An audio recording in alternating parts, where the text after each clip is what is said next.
더 나아질 것으로 낙관한다. 결국 마이크론이 저렇다는 거는 당연히 재고도 안 좋고 실적 가이던스도 뭐 계속 안 좋다 얘기인데 그 턴어라운드를 보고 있는 거죠 지금. 글로벌 유동성 증가율과 반도체 업종 매우 상관도가 높거든요. 그 방향성을 보고 있구나. 한국 증시는 한국의 탑다운 전략은 어떻게 해야 되냐?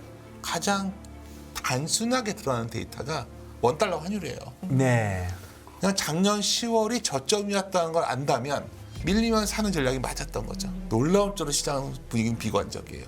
놀라울 정도. 미국 나스닥 100은 왜 20%나 올랐죠? 그 이유가 뭘까요? 결국 턴어라운드죠. 데이터가 점점 이제 안 좋은 게 나올 거라니까요.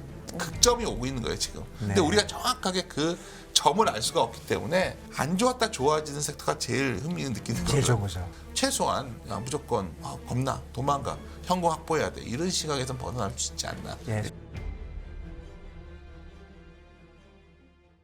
이베스트 투자증권 리테일 사업부의 윤지호 대표 오십니다. 대표님 어서 오세요. 네, 안녕하세요. 오랜만에 또 나오셔서 해주실 얘기가 굉장히 쌓였을 것 같습니다. 제목을 이렇게 보냈었거든요 어제. 더 나아질 것으로 낙관한다. 근데 보내놓고서 걱정도 되더라고요. 사실 뭐가 걱정됐냐면 오늘 마이크론 테크놀로지 실적 발표가 있었거든요. 그렇죠. 안 좋을 건데. 근데 뭐 자연스럽게 아침에 굉장히 강하게 좀 미국이 다행이었어요. 좀 상상도 못했어요. 마이크론 테크놀로지 실적 뭐 저렇게 나왔는데 주가 왜 이렇게 강할지. 예상 외로. 주가는 전 오를 거는 봤어요. 사실은 반도체를 사야 된다는 입장이었으니까. 근데 시장이 많이 기다리고 있구나. 그걸 말씀드리고 싶고요. 또 그런 내용들입니다. 기왕 마이크론 얘기해 주셨으니까 뭐 이거 전 개인적인 좀 고민일 수도 있는데 마이크론과 삼성전자의 주가의 관계는 어떻게 되는 건가요? 다 마찬가지예요. 결국 마이크론이 저렇다는 거는 당연히 재고도 안 좋고 실적 가이던스도 뭐 계속 안 좋다 얘기인데 그 턴어라운드를 보고 있는 거죠 지금. 아시다시피 그 글로벌 유동성 증가율과 반도체 업종 매우 상관도가 높거든요. 그 방향성을 보고 있구나. 결국 반도체 섹터는 대표적으로 매크로 섹터거든요. 그래서 그런 저희 매크로 지금 뭐 저희가 최근에 탑다운 어프로치를 책을 썼는데 탑다운하게 접근했을 때는 이제 봐야 될 섹터들이 보이는 거죠. 미국을 보면 반도체를 봐야 될 것 같고 또 하나 중국을 바라보고 있으면 뭐 이런 굉장히 생뚱맞아 하실 수도 있는데 제가 항상 제 말에 대해서 뭐 케미칼 업체들도 괜찮을 수 있는 로드 케미칼 같은 것들도 올해 연간으로는 계속 안 좋지만 흑자 전환이 나오겠죠 이제 뭐 이런 것들 타이밍입니다. 근데 먼저 데이터로 먼저 근거를 몇 가지 말씀드리려고 하는데 아까 뭐 제목이 이제 과감하게 했던 이유가 첫 번째 그림이 이겁니다. 이 아침에도 뭐 아마 자주 보여드렸던 그림 같은데 한국 증시는 한국의 탑다운 전략은 어떻게 해야 되냐? 가장 단순하게 드러나는 데이터가 원달러 환율이에요. 그냥 작년 10월이 저점이었다는 걸 안다면 밀리면 사는 전략이 맞았던 거죠. 우리가 중요한 건 1440원 갔을 때 그때가 코스피 저점이 나왔다거나 코스닥 저점이 났다고 보는 사람들이라면 장중에 뭐 안 좋은 얘기가 나옵니다. 뭐 이번에 저도 SBB 사태 보고 깜짝 놀랐어요. 이거 리만이면 어떡하지? 막 그렇지만 그것도 긍정적으로 해석하겠죠.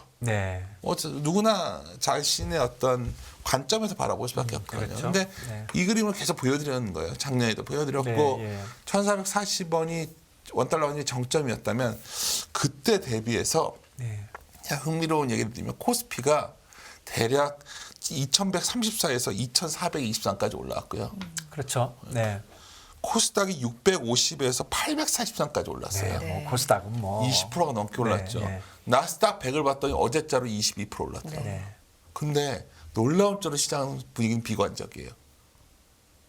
맞습니다.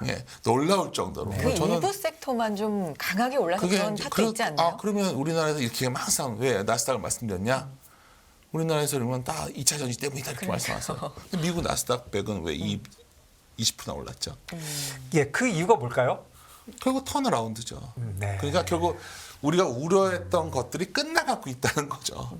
뭐 이게 사실 대표님은 트레이더도 하셨고 했기 때문에 편하게 말씀드리는 건데 시장에서 자꾸 뭐 어떤 인과관계로 마치 뭐 결국 다 모든 게 논리적으로 정합됐을 때가 이미 다 듣는 거거든요. 그럼 지금 바라보는 건 뚜렷합니다. 올해 돌아서는구나. 돌아선다. 그 전제에서 착 긍정적을 찾는 거죠. 그래서 이제 데이터 중에 참 재밌는 그림이 있죠. 구글 트렌드예요.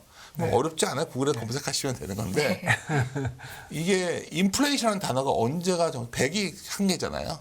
검색 빈도니까. 이미 거의 100 근처가 작년 8월에 왔었어요. 그때부터 인플레이션에 대한 거는 빈도가 내려오고 있죠.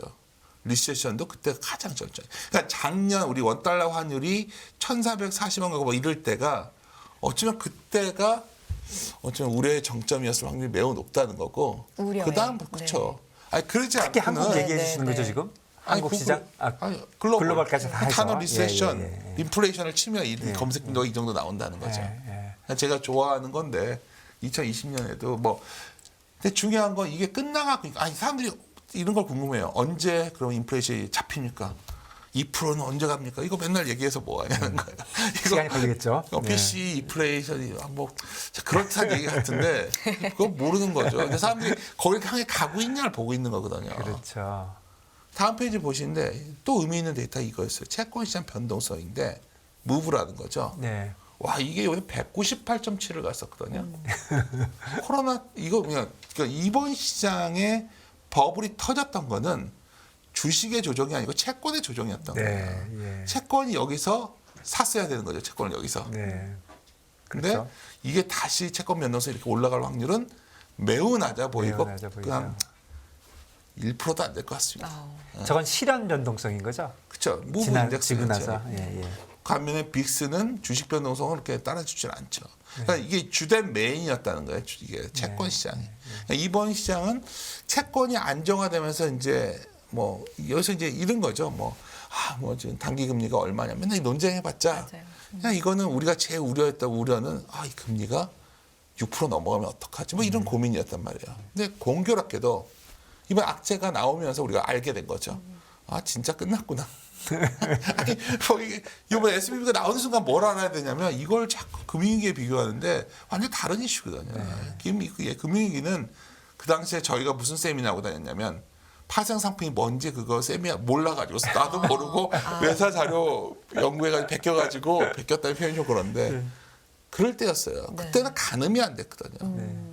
그러니까 그때와 어떻게 지금을 비교하죠? 지금은 뭐 뻔한 유동성 이슈 연준에서 반복돼 왔던 미국 역사에서 그러니까 아까 말씀드렸지만 작년에 원달러 확률이 바닥을 치고 돌아선 거라면 찬스구나 생각을 하는 게 맞다는 거죠. 저희들 생각은. 그렇습니다.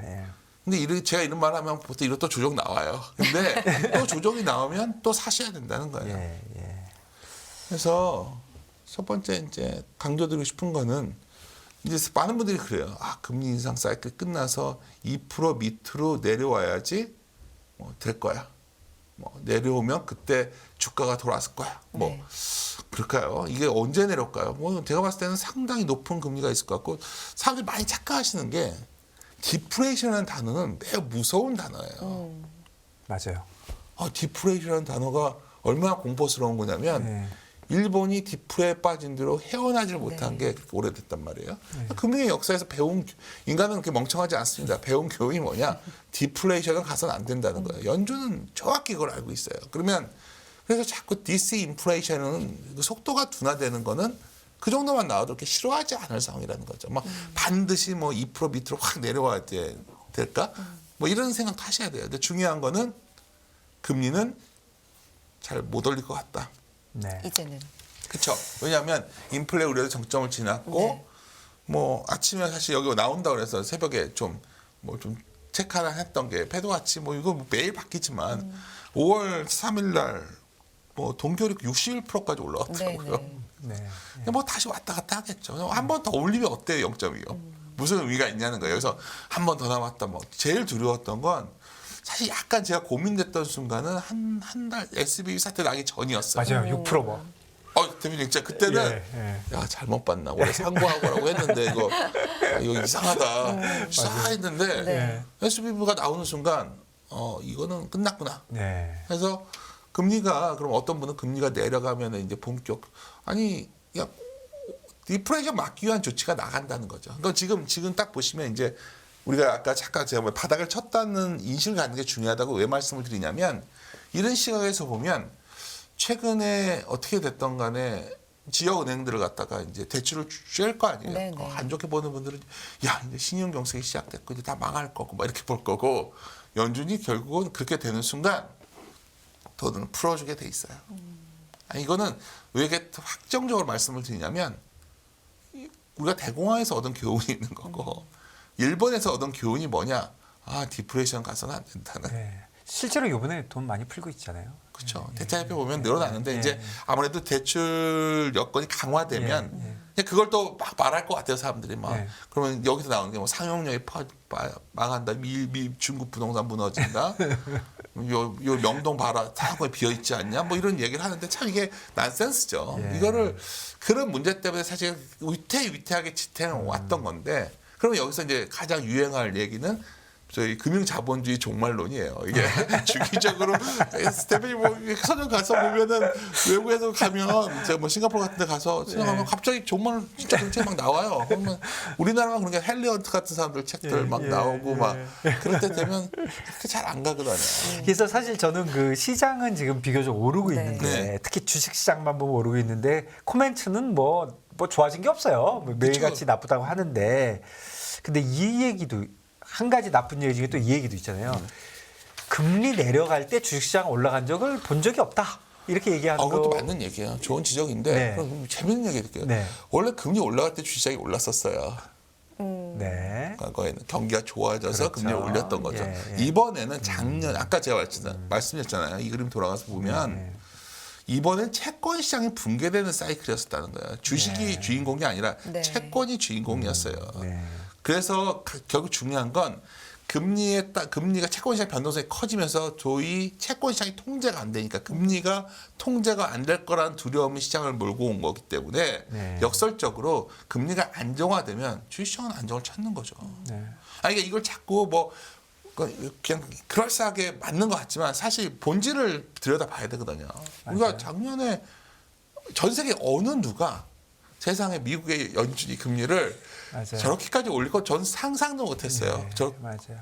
그런데 그거에 비하면 주식시장은 별로 안 빠진 거예요. 그러니까 결국은 지금 얘기하는 게 시장의 우려 중에 하나가 이게 지금 5%까지 돼 있는 거를 뭐 2%까지 내린다면 그 내리는 와중에 주식시장이 좋지 않을 것이라고 얘기하는데 뭐 저도 좀 어느 생각하냐면 그 지금 내리는 게 아니라 그냥 올렸던 거 정상화를 시키는 뭐 그 정도? 너무 많이 올렸으니까. 가끔은 제가 이제 현장을 떠났기 때문에 이제 저희 동료들도 만나고 가끔은 지금도 전화 오시는 매니저들 계시거든요. 근데 내가 아직까지 이렇게 노땅 찾냐고 하는 게 그런 경험인 것 같아요. 이건 약간 다르다는 걸 알거든요. 그러니까 그냥 도식적으로 그걸 경험하지 못한 사람들은 아, 금리가 내려갈 때보다 이렇게 하겠지만 그때와 상황이 너무 다르다는 걸 저는 알고 있거든요. 뭐 이건 그렇기 때문에 왜 다를까를 질문을 던지기 시작해야 된다는 거죠. 우리가 원인을 바라볼 때 무슨 교과서처럼 움직였다면 금융시장은 얼마나 쉬웠을까요? 맞아요. 얼마나 이게 매 위기마다 다 달랐거든요. 비슷한 것 같지만 다 달랐습니다. 그래서 그때마다 규정해 왔는데 그 정도는 알죠. 지난 금융위 때 한복판에서 바보짓을 했었기 때문에 그때는 정말 통제가 안 되는 거였고 이번에는 통제가 되는 상태니까 유동성이 이거는 유동성으로 풀겠죠. 그 정도는 압니다. 그러면 그렇다면 금리가 그래서 내려가는 건데 그게 나쁜 걸까요? 그럼 여기서 다음 그림을 보여드릴게요. 물론 최근에 하이힐드 발행도 줄고 거래도 줄어서 후행자다 얘기하지만 최소한 그래도 위기를 얘기하려면 하이힐드 스프레드가 6% 이상은 그냥 치솟아야겠죠. 뭐 그렇게 뭐 지금 뭐 대출 경색이 온다고 하는데도 뭐 미동도 안 합니다 지금. 네, 별로 안 올랐죠. 여기서 이제 나오는 얘기가 그럼 이렇게 하면 아, 한국은 한국 뭐 증권사들도 전단체들 다 문제 있는 걸 아는데 그래 꾸역꾸역 돌아가요. 왜 돌아가냐? 돈이 있으니까 유동성. 유동성이 그만큼 중요한 거예요. 그러니까 유동성 하면 이제 한국에서는 되게 오해하시는 게 자꾸 책 선전을 해서 그러는데 그거가 굉장히 중요해요. 뭐 외국인이 얼마나 사냐, 뭐 그건 유동성을 말하는 게 아니고요. 유동성은 다른 말로 하면 수요예요, 수요. 그래서 아까 반도체도 연동되는 겁니다. 유동성이 풀려가면 수요가 는다 보는 거죠. 국내에 요즘 원화가 과잉 유동성이 있다 그런 말도 있던데요. 그렇죠. 예. 원화는 좀 아쉬운 점이 원화가 좀 달러에 비해서 달러가 약해지는 것에 비해서 좀 못 따라가지만 근데 참 이게 항상 말씀드리지만 그래도 쫓아갑니다. 워낙 약할 수밖에 없죠. 뭐 수출도 안 되죠. 뭐 지금 국내도 그렇죠. 근데 그런 식으로 따지면 이번에 내가 이제 SBB 사태가 났고 자그마치 크레딧 스위스가 저렇게 난리가 나고 도이치뱅크가 나오는데도 아침에 역외환율을 딱 보고 있으면 깜짝깜짝 놀래요. 어느 날은 1,300원이 깨져 있더라고요.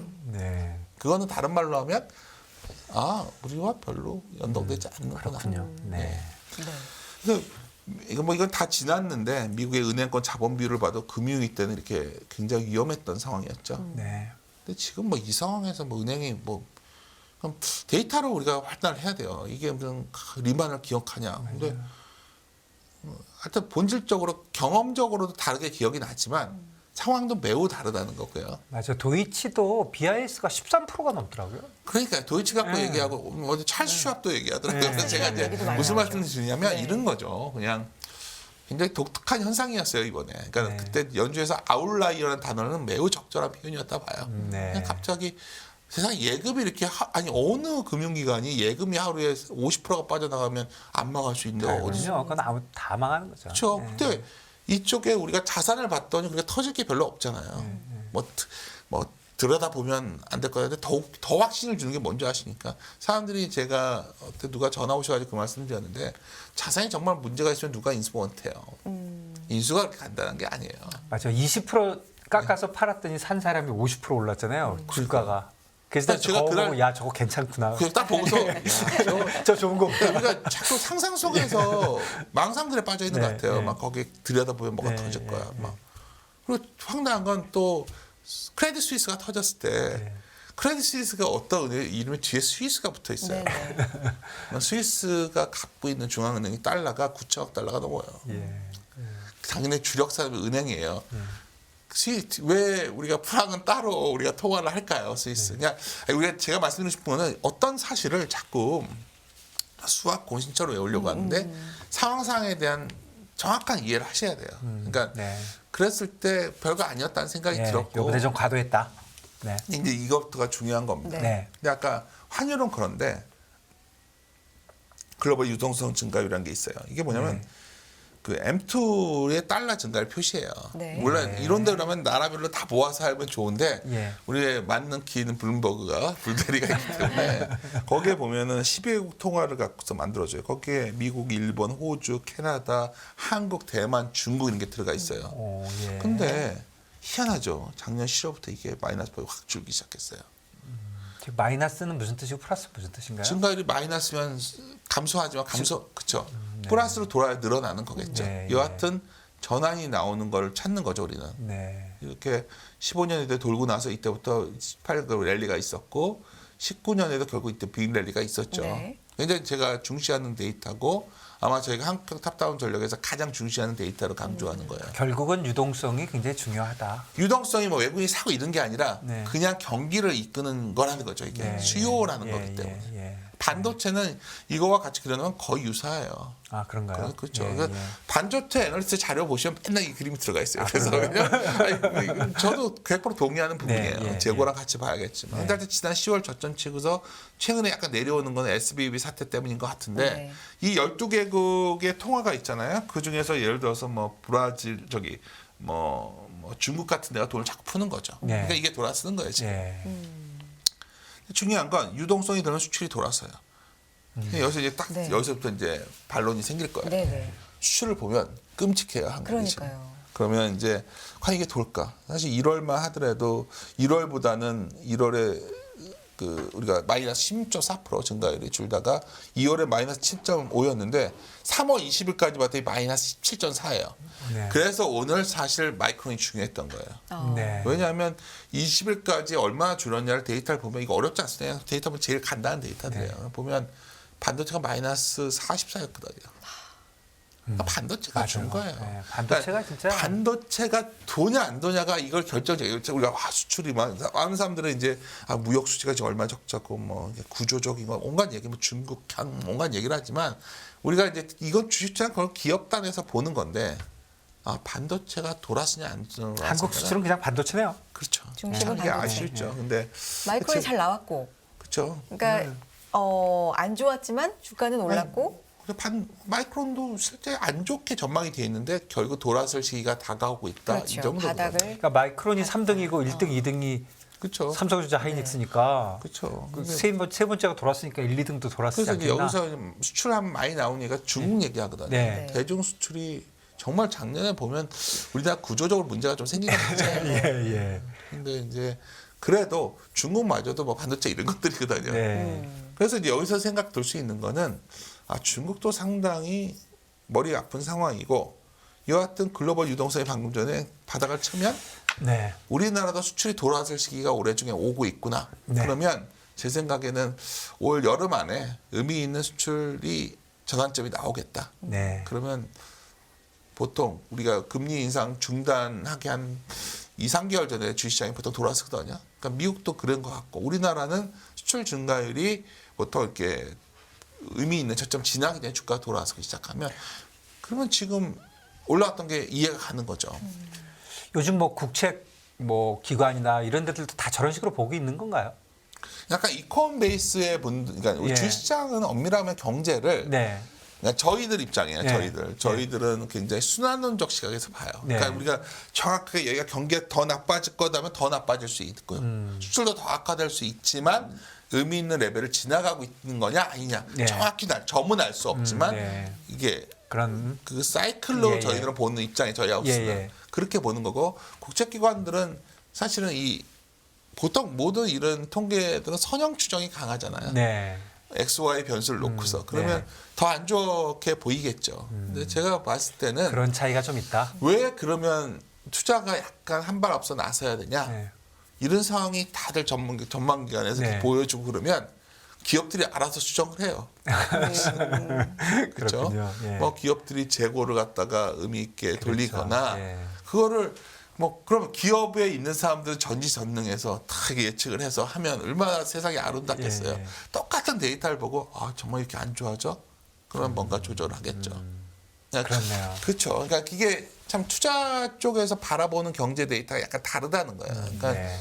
하여튼 그런 부분들이고 알겠습니다. 예. 예. 오늘 시간이 좀 짧아서 왜요? 너무 아쉬운데 그러면- 대표님이 말씀하시는 그 전반적인 탑다운 전략이 지금처럼 이렇게 자료를 보고 뭐 이런 전략을 꾸준히 설명을 해주시는 건가요? 어때요? 그렇죠. 대표님? 시간이 다 됐다면 하나만 보여서 말고 네. 좋습니다. 네. 예. 16페이지예요. 네. 우리가 뭐 이런저런 얘기를 드렸는데 제가 뒤에 이제 섹터까지 좀 준비를 했었는데 네. 생략하면 이런 겁니다. 지금은 순환적으로 돌아서는 사이클을 찾아야 돼요. 종목들. 네. 그러니까 반도체 D램도 ASP로 보면 그러니까 지금 이럴 때 매우 위험한 거예요. 이럴 때 투자는. 많은 분들이 이럴 때 투자에 열심히 나서요. 뭐 삼성전자 10만 원 외치고 이럴 때. 맞아요. 여기서부터 이게 어떻게 될지 모르는데 여기서는 이상하게 소극적으로 변하고 네. 이게 이렇게 될 거로 생각들을 하세요. 근데 아까 이거와 무슨 근거가 완전 연동이 되죠? 유동성 증거가 매우 연동이 비슷해 돼요. 보이네요. 돌아서. 그렇죠. 네. 예. 비슷한 게 아니라 매우 상관도 없어요. 물론 그래요? 레깅을 예. 시차는 있는데 예. 그렇게 본다면 아까 좀 제가 시간 조절을 잘 못했는데 뭐 이런 상황이 온 거죠. 이미 순환론적으로 본다면 의미 있는 저점을 작년 10월에 치고서 나스닥도 한 20%, 다 20% 이상 올랐음에도 불구하고 시장은 여전히 시장 자체가 왜 이게 이해가 안 가? 왜 올라오는 거야? 이런 논의가 여전히 진행되고 있다는 네. 거예요. 만약에 그런 논의가 아니라 이거는 새로운 출발선상이야 얘기가 나온다면 조심하겠지만 그렇지 않다면 여전히 우리가 뭐 굳이 지수가 고민할 시기냐 이런 생각을 갖고 있습니다. 알겠습니다. 지금 쭉 들어보면 2분기에서 3분기 사이 어딘가에서 뭐 수출도 그렇고 여러 가지 면에서 바닥 짚고 좀 돌아서는 흐름이 나올 것 같은 느낌이거든요. 그렇죠. 그때가 네. 왜 안 나와주고 네. 많은 분들이 이제 그게 아니라 정말 이제부터 무너질 것 같다. 왜냐하면 데이터가 점점 이제 안 좋은 게 나올 거라니까요.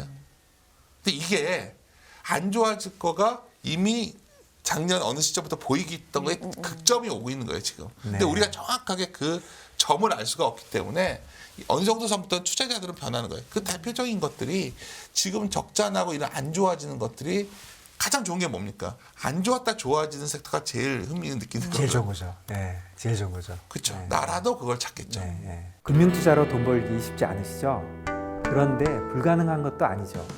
글로벌 IB 트레이더의 눈으로 본 더 넓은 금융의 세계, 그들의 투자의 기술 정말 궁금하지 않으십니까? 여러분들을 응원합니다.